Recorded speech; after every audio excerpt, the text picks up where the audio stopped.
नमस्कार दोस्तों, आप सभी का हमारे पथ ऑफ ट्रूथ चैनल पर स्वागत है। श्रीमद् भागवत गीता के पास आपके हर प्रश्न का उत्तर है। चाहे आपकी कोई भी परेशानी हो, कोई भी इच्छा हो, श्रीमद् भागवत गीता आपके हर प्रश्न का उत्तर देती है, आपकी हर समस्या का हल देती है। चाहे वो परेशानी आपके मन की हो या धन की या फिर शरीर की या रिश्तों की, आपको अपने हर समस्या का उत्तर श्रीमद् भागवत गीता में जरूर मिलेगा। आज हम उसी श्रीमद् भागवत गीता के ऐसे 11 अनमोल उपदेश आपको बताएंगे जो आपकी पूरी जिंदगी बदल देगा। बस इन बातों को वीडियो के अंत तक ध्यान से सुनिए। जो भी व्यक्ति इस वीडियो को अंत तक सुनेगा, उसे अपनी जिंदगी में अपनी हर परेशानी का हल अवश्य मिलेगा। उसे अपनी जिंदगी में जो कुछ भी चाहिए वह उसे जरूर मिलेगा। श्रीमद् भागवत गीता का सबसे पहला उपदेश यही है कि कोई अगर आपका अपना है या कोई आपसे बड़ा है तो उसका अपने प्रति गलत व्यवहार कभी भी सहन नहीं करना चाहिए। ये गीता का उपदेश हमारी जिंदगी से भी जुड़ा है। हम भी अपने मन की अधिकतर तकलीफों को यह सोचकर जिंदगी भर सहते रहते हैं, यह तो मेरा है, यह मेरा अपना है, यह तो मेरा बड़ा है, इसको हम कैसे कुछ कह सकते हैं। हम अगर नहीं सहेंगे, कुछ कह देंगे, हमारे रिश्ते ही समाप्त हो जाएंगे। सोचने की बात तो यह है कि उस व्यक्ति को आप अपना कैसे मान सकते हैं जो आपकी तकलीफों की वजह है। अपना तो वो होता है जो हमारी तकलीफों को दूर कर दे। तो गीता का उपदेश है कि किसी को भी अपना फायदा मत उठाने दीजिए, किसी को भी खुद पर जुल्म मत करने दो, क्योंकि आप जितना सहेंगे लोग आपको उतना सहने के लिए मजबूर करेंगे। गीता का पहला अध्याय जिसका नाम अर्जुन विषाद योग और दूसरा अध्याय जिसका नाम सांख्य योग है, उसके आरंभ में अर्जुन ने श्री कृष्ण के आगे अपना दुख प्रकट किया कि हे केशव, मैं कौरवों से कैसे युद्ध कर सकता हूँ। यह सब तो मेरे अपने ही हैं। मैं कैसे भीष्म पितामह और द्रोणाचार्य से युद्ध करूँगा, क्योंकि वो दोनों मेरे पूजनीय हैं। इसलिए इन गुरुजनों को मारने से तो अच्छा है मैं भिक्षा के अन्न को खाकर अपने जीवन का गुजारा करूं। और जिन कौरवों से मैं युद्ध करने जा रहा हूँ वो सब धृतराष्ट्र के पुत्र मेरे भाई ही हैं, मेरे अपने हैं। इन सब को मारने से अच्छा है कि मैं सन्यासी बन जाऊं। तो श्री कृष्ण ने अर्जुन से कहा कि यहाँ कौन अपना है और कौन पराया। जो अधर्म करता है उसके साथ युद्ध करना तुझे मोक्ष और मुक्ति देगा। तो अपने इस मन के मोह को त्याग दे, नहीं तो सारा जग तेरी निंदा ही करेगा, तुझे डरपोक कहेगा। बात अपने और पराये की नहीं है, बात धर्म और अधर्म की है, बात सही और गलत की है। अगर तू गलत को सहेगा, उसका अंत नहीं करेगा, तो गलत करने वाले को और बल मिलेगा, वो और भी गलत करेगा। इसलिए मन के मोह को त्याग करके युद्ध कर। महाभारत भी एक और कहानी है। जब अर्जुन के पुत्र अभिमन्यु की युद्ध में मृत्यु हो जाती है, तब अर्जुन बहुत दुखी होता है, रोने लगता है। वो कृष्ण से कहने लगता है कि मेरा पुत्र अभिमन्यु मर गया है, मैं यह तो बिल्कुल भी सहन नहीं कर सकता, मैं भी अपने आप को समाप्त कर लूँगा। फिर भगवान श्री कृष्ण उसे आत्माओं के लोक में ले गए, जहाँ अभिमन्यु आनंद से बैठा हुआ था, क्योंकि उसने क्षत्रिय उचित व्यवहार किया। इसलिए उसे उत्तम पद की प्राप्ति हुई। जब अर्जुन अभिमन्यु के पास रोते रोते पहुंचा तो उसने अपने पुत्र को देखकर अर्जुन बहुत प्रसन्न हुआ। उसे गले से लगाकर कहने लगा कि हे पुत्र, तेरे बिना तो मैं जी ही नहीं सकता। मैंने तो अपने जीवन की आस का ही त्याग कर दिया है। तो अभिमन्यु कहने लगा कि आप कौन हैं? अर्जुन बोला, मैं तेरा पिता हूँ, तू मेरा पुत्र है। तो अभिमन्यु कहने लगा कि कौन पिता कौन पुत्र?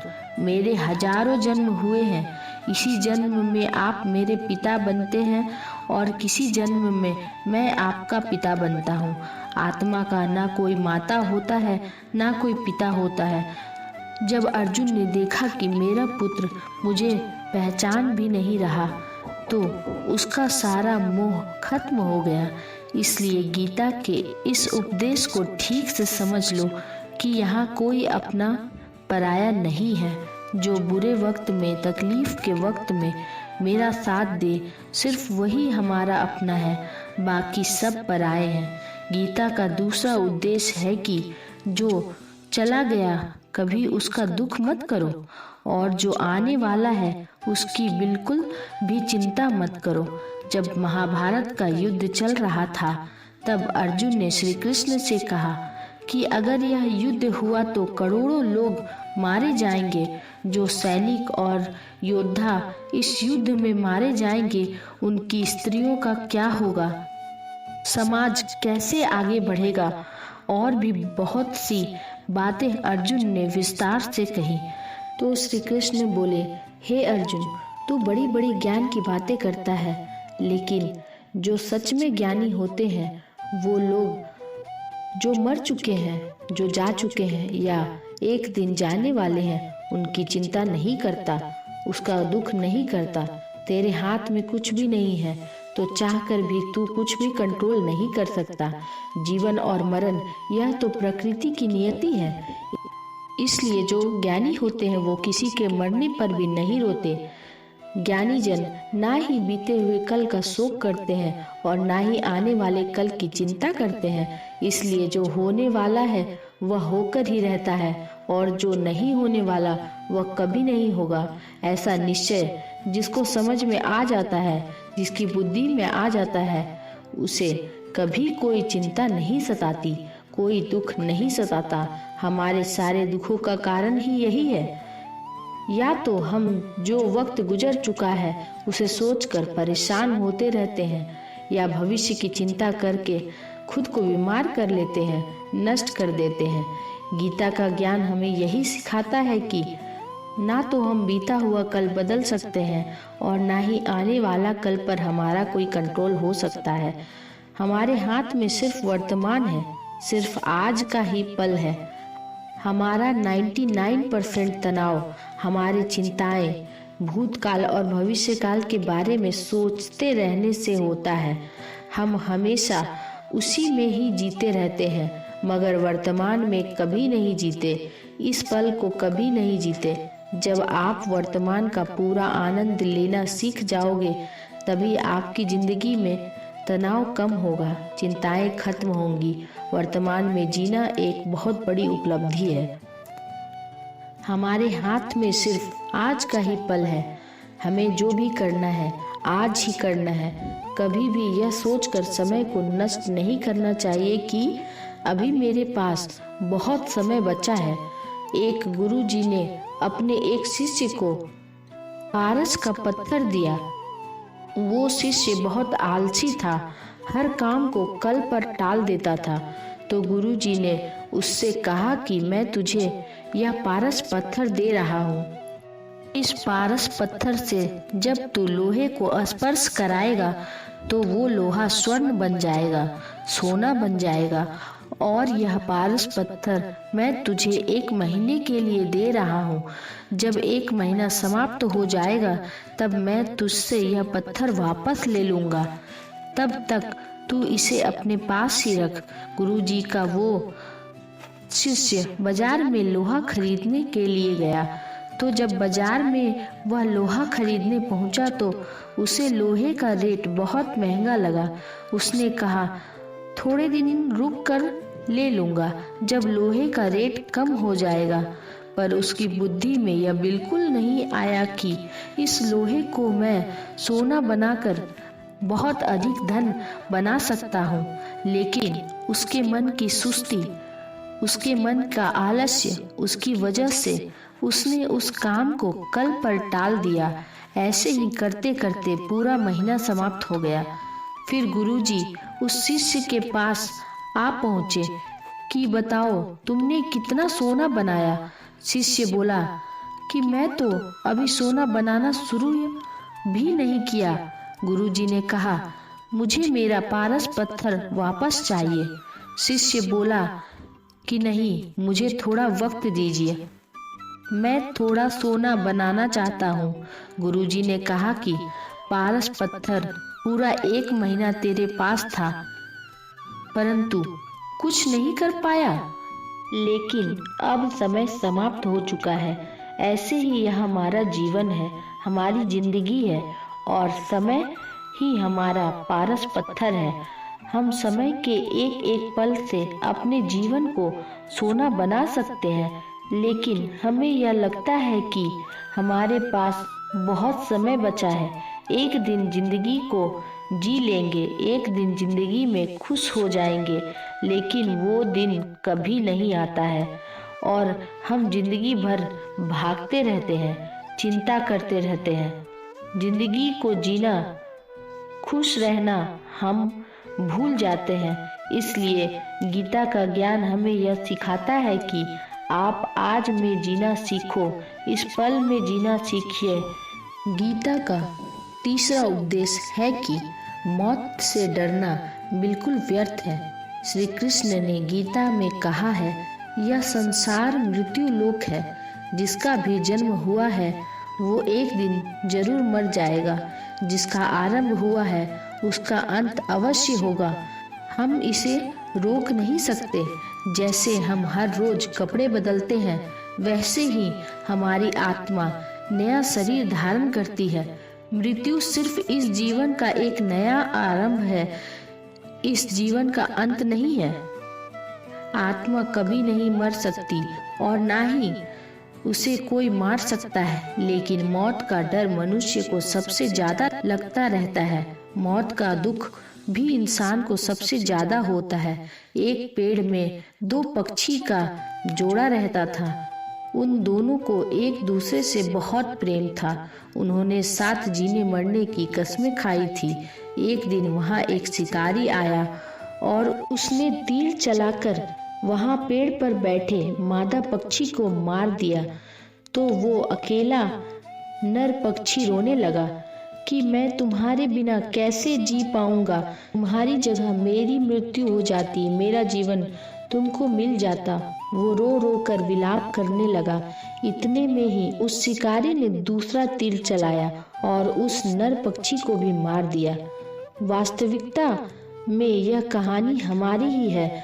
हम भी रोते रहते हैं जब कोई मरता है तो, लेकिन हमें यह नहीं पता कि एक न एक दिन हमारा भी जीवन समाप्त हो जाएगा। हम भी उसी मृत्यु के पेड़ पर ही बैठे हैं, लेकिन शरीर का मिटना हमारा अंत नहीं है। श्री कृष्ण ने अर्जुन से कहा, हे अर्जुन, तेरे और मेरे अनंत जन्म हुए हैं। तुझे कुछ भी याद नहीं है, लेकिन मुझे सब याद है। जो व्यक्ति इस सत्य को समझ ले, मैं यहाँ इस संसार में कुछ समय के लिए आया हूँ, उसकी जिंदगी के सारे झगड़े, सारे दुख, सारी चिंताएं ही समाप्त हो जाएंगे। जब इस संसार से जाना ही है तो किस बात का दुख। पहले के जमाने में साधु महात्मा लोग पैदल यात्रा करते थे। यात्रा करते करते वो नगर में पहुँचे। वह महात्मा बहुत थक चुके थे। उस नगर में उन्होंने एक महल देखा और उन्होंने उस महल में जाकर विश्राम करने का सोचा और वह महल में जाकर सो गए। जब उस महल में वहां का राजा पहुंचा तो उसने पलंग पर उस महात्मा को सोता देखकर बहुत हैरान हो गया। राजा उस महात्मा से पूछने लगा, तुम मेरे महल में कैसे घुस आए और मेरे बिस्तर पर सो रहे हो? महात्मा कहने लगे, यह तुम्हारा महल है? मुझे तो लगा ये धर्मशाला है। तो राजा ने कहा, आपको मेरा महल धर्मशाला कैसे लगा? तो महात्मा ने राजन से प्रश्न किया कि तुमसे पहले इस महल में कौन रहता था? तो राजा बोले, मुझसे पहले मेरे पिताजी यहाँ रहते थे और उनसे पहले मेरे दादाजी यहाँ रहते थे। तो महात्मा ने फिर प्रश्न किया कि क्या तुम इस महल में हमेशा रहोगे या तुम्हारे बाद कोई और रहेगा? राजा कहने लगा कि मेरे बाद मेरे पुत्र मेरे महल में रहेंगे। महात्मा ने राजा से कहा कि जिस जगह पर रहने वाले बार बार बदलते हो उसे घर कैसे कह सकते हैं? वो तो धर्मशाला ही हुआ। इसलिए तेरे महल को धर्मशाला समझकर मैं रात बिताने के लिए यहाँ आ गया। धर्मशाला जान जग को, जीव सब मेहमान है। मोह किससे मत करो, सब स्वप्न का सम्मान है। यदि हम भी इस बात को समझ लें कि हम यहाँ कुछ समय के लिए आए हैं, आनंद करने के लिए आए हैं, खुश रहने के लिए आए हैं, तो हमारे सारे दुख ही समाप्त हो जाएं। जब हम अपना मोह यहाँ जमा लेते हैं, अपना दावा यहाँ जमा लेते हैं, यह मेरा है, इसे मैं छोड़ नहीं सकता, इसके बिना जी नहीं सकता, जीवन, तब हमारा जीवन दुखों से भर जाता है। इसलिए जीवन में मृत्यु का भय त्याग करके जीवन का प्रतिफल आनंद लेना चाहिए। गीता का चौथा उपदेश, मन और विचारों को कंट्रोल किए बिना जीवन में कभी शांति और सुकून मिलने वाला नहीं है। अर्जुन ने श्री कृष्ण से कहा कि मेरा मन सही गलत सब जानता है, फिर भी मेरे विचार और मेरा मन मुझसे कंट्रोल नहीं होता। मैं जो करना चाहता हूँ वह कर नहीं पाता हूँ और जो नहीं करना चाहता हूँ वो मेरा मन मुझसे जबरदस्ती करवाता है। इसलिए मैं बेचैन हो गया हूँ, मुझे शांति प्राप्त नहीं हो रही है। तो श्री कृष्ण ने अर्जुन से कहा, उसके लिए तुझे अपने मन और विचारों से रिटायर होकर अपने मन और विचारों को सही दिशा में ले जाने की प्रैक्टिस करनी होगी, अभ्यास करना होगा। और यह एक दिन का काम नहीं है। जब तक तू अपने मन और विचारों की गुलामी का त्याग नहीं करता, तब तक तुझे जीवन में कभी शांति नहीं मिलेगी। एक राजा था, वह बहुत बेचैन था, परेशान रहता था। एक दिन वह अपने गुरुजी के पास गया, उनसे कहने लगा कि मेरा मन बहुत बेचैन है, मैं बहुत परेशान रहता हूँ, मैंने सारे संसार को जीत लिया है, सब कुछ है मेरे पास, पर मैं कुछ नहीं, मेरे मन में सुकून नहीं है, शांति नहीं है।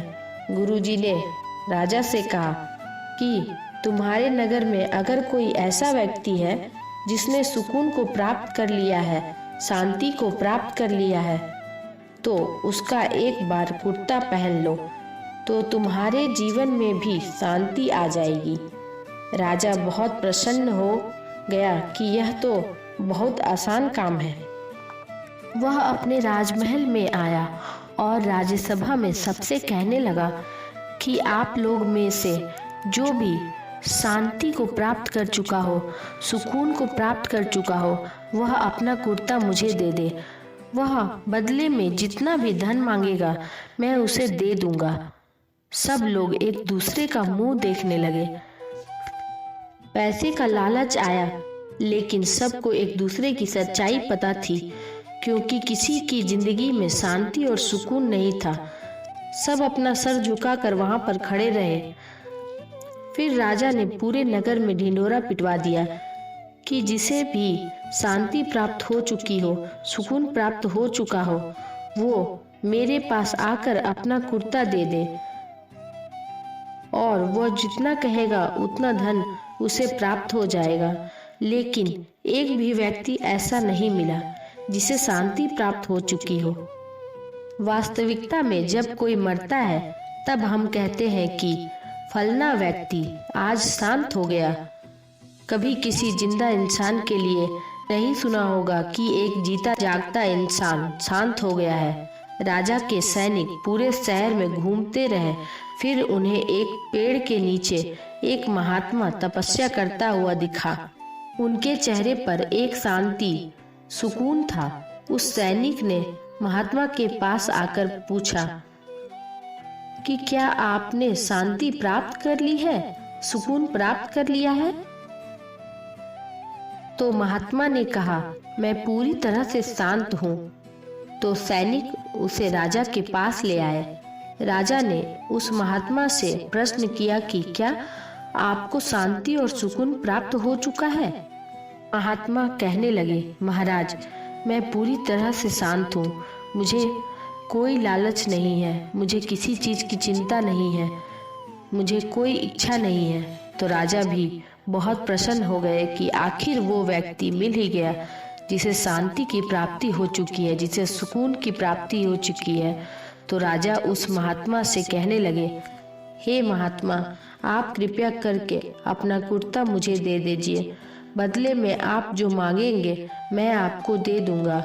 वह महात्मा कहने लगे, मेरे पास कुर्ता ही नहीं है पहनने के लिए जो मैं आपको दे सकूं। जब राजा ने उस महात्मा की यह बात सुनी कि इस महात्मा के पास कुर्ता भी नहीं है पहनने के लिए, उसके बाद भी महात्मा एकदम शांत है, इसके जीवन में सुकून है। मैं सारी जिंदगी धन को जोड़ने में लगा रहा, दुनिया जीतने में लगा रहा, लेकिन मुझे शांति नहीं मिली, सुकून नहीं मिला। क्योंकि शांति और सुकून बाहर की चीज नहीं है, अपने भीतर की चीज है। इसलिए जब तक कोई व्यक्ति अपने मन को, विचारों को कंट्रोल नहीं करता, तब तक उसके जीवन में सुकून और शांति नहीं आती। और गीता का उपदेश हमें यही सिखाती है कि जीवन में शांति चाहिए तो मन को शांत रखना सीखना होगा। गीता का 5वां उपदेश यह है, वासना, क्रोध और लालच सर्वनाश का कारण है, नरक का द्वार है। जिस भी मनुष्य में 3 गुण होते हैं वो हमेशा दूसरों को दुख पहुंचाकर अपने ही सुख और स्वार्थ की पूर्ति करता है।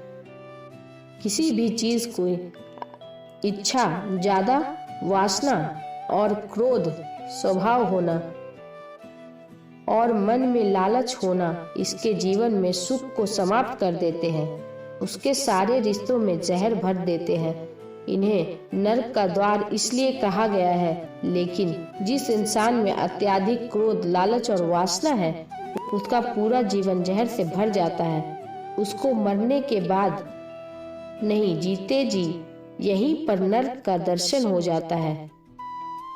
गीता का 6वां उपदेश यह है कि सब भगवान एक ही हैं, कोई छोटा बड़ा नहीं है। सब एक परम ब्रह्मा परमात्मा के अलग अलग रूप और नाम है। कृष्ण ने गीता के 10वें अध्याय विभूति योग में बताया है कि जितने भी जगत के देवी देवता हैं वो सब मेरी ही विभूति हैं। मैं ही हूँ, मैं ही इंद्र हूँ, मैं ही यक्षराज कुबेर हूँ, मैं ही अग्निदेव और मैं ही देवताओं के गुरु बृहस्पति भी मैं ही हूँ। समुद्र भी मैं ही हूँ, अक्षरों में ओम भी मैं ही हूँ, कली का महाकाल भी मैं ही हूँ, सारे जगत का उत्पत्ति और पालन करने वाला भी मैं ही हूँ। श्री कृष्ण ने अर्जुन से कहा कि मेरी विभूतियों का कोई अंत नहीं है, इसलिए सब भगवान, सब नाम, सब देवता मेरे ही रूप है। इसलिए तो किसी भी देवी या ईश्वर में अभी भेद मत करना, कभी किसी को छोटा बड़ा मत समझना। और गीता का उपदेश हमें यह सिखाता है कि कभी भी दूसरे के इष्ट को छोटा नहीं समझना चाहिए या इस बात पर झगड़ा फसाद नहीं करनी चाहिए कि कौन बड़ा है और कौन छोटा। श्री कृष्ण ने अर्जुन से कहा कि मनुष्य जितना सुखों की लालसा और इच्छा करता है, उतना ही उसकी इंद्रियां सुख भोग में आसक्त हो जाती है, उतना ही इंसान का मन संसार के सुख और आकर्षण का गुलाम बन जाता है। और जितना सुख के पीछे भागोगे उतना ही उसे दुख के अभाव से भी गुजरना पड़ेगा, क्योंकि यह संसार का नियम है। जो चीज़ें शुरू में मन को बहुत आकर्षक करती है, बाद में बहुत दुख देती है, और चीज़ें शुरू में मुश्किल लगती है, कठिन लगती है, बाद में हमें बहुत काम आती है। गीता का 8वां उपदेश यह है, जो भी मनुष्य दुनिया के सारे सहारे को छोड़कर सिर्फ भगवान को ही अपना सहारा मान लेता है, उसकी हर जरूरत को ईश्वर पूरी करते हैं। तो श्री कृष्ण कहते हैं, जो मुझ पे डिपेंड हो जाते हैं उनको जो भी चाहिए वो मैं जरूर देता हूँ, और उनकी हर प्रकार से मैं रक्षा भी करता हूँ।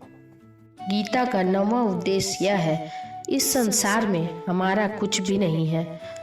गीता का सार में आपने कई बार सुना होगा कि तुम्हारा क्या गया जो तुम रोते हो, तुम क्या लाए थे जो तुमने खो दिया, तुमने क्या पैदा किया जो नष्ट हो गया, तुमने जो लिया यहीं से लिया, जो कुछ दिया यहीं पर दिया, जो आज तुम्हारा है वो कल किसी और का होगा, क्योंकि परिवर्तन संसार का नियम है।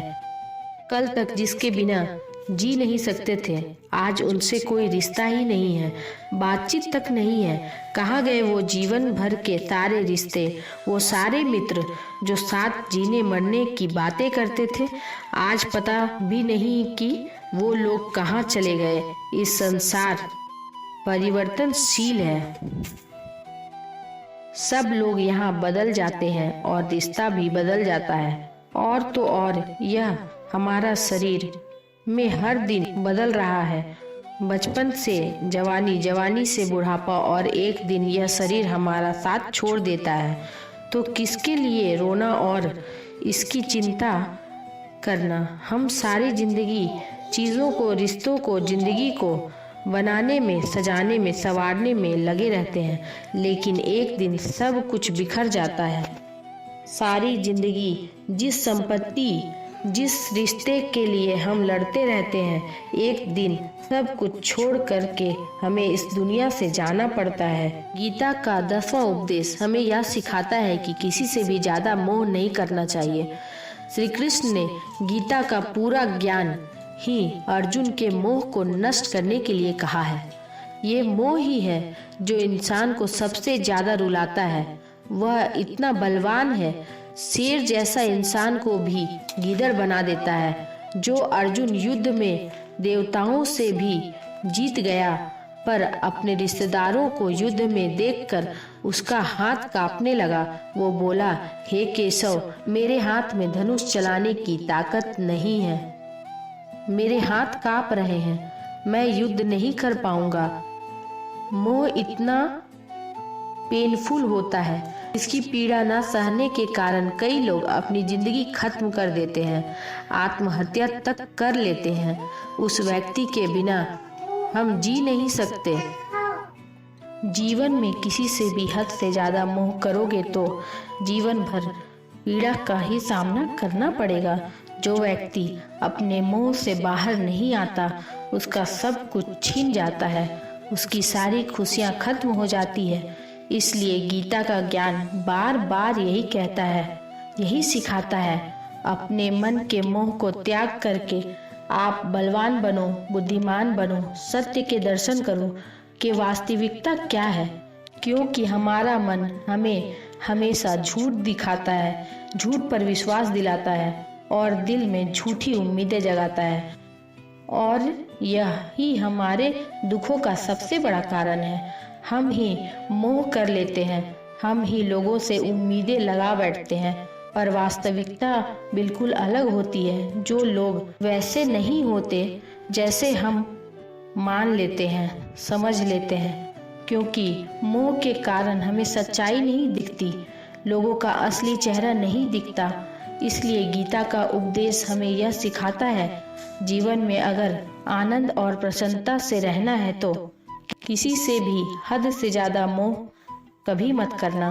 गीता का 11वां उपदेश यह है कि इस दुनिया में अगर आए हो तो दुख तो मिलेगा ही मिलेगा, तो दुख से कभी घबराना मत, दुख से कभी डरना मत। श्री कृष्ण ने गीता में कहा है कि यह संसार दुखों का घर है, जैसे औषधालय में औषधि मिलती है, जैसे पुस्तकालय में पुस्तक मिलती है, जैसे चिकित्सालय में चिकित्सा होती है, वैसे इस संसार को कृष्ण ने एक नाम दिया है जहाँ पर दुख मिलता है। दुख तो यहाँ हर किसी के जीवन में आता ही है, लेकिन अगर दुख आया है तो सुख भी आएगा। इसलिए दुख से कभी डरना नहीं चाहिए, क्योंकि यह संसार तो खाना भी है और स्वाद भी है।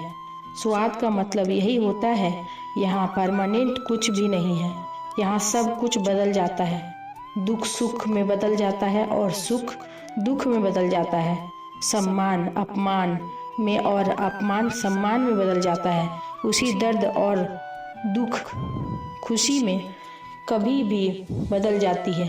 जीत हार में और हार जीत में जहाँ कभी भी कुछ भी बदल सकता है। कुछ भी परमानेंट नहीं है, ना ही हम परमानेंट है, ना ही हमसे जुड़ी कोई चीज़ यहाँ परमानेंट है। जब भी जीवन में कोई चिंता या परेशानी आए, एक बार इस उद्देश्य को जरूर सुन ले और मन में यह विश्वास रखना कि गीता का उपदेश आपकी ज़िंदगी के हर परेशानी में आपको राहत अवश्य दिखाएगा। दोस्तों, बस इस वीडियो में इतना ही। मिलते हैं अगले वीडियो में। अपना ख्याल रखें। जय श्री कृष्ण, जय श्रीमन नारायण।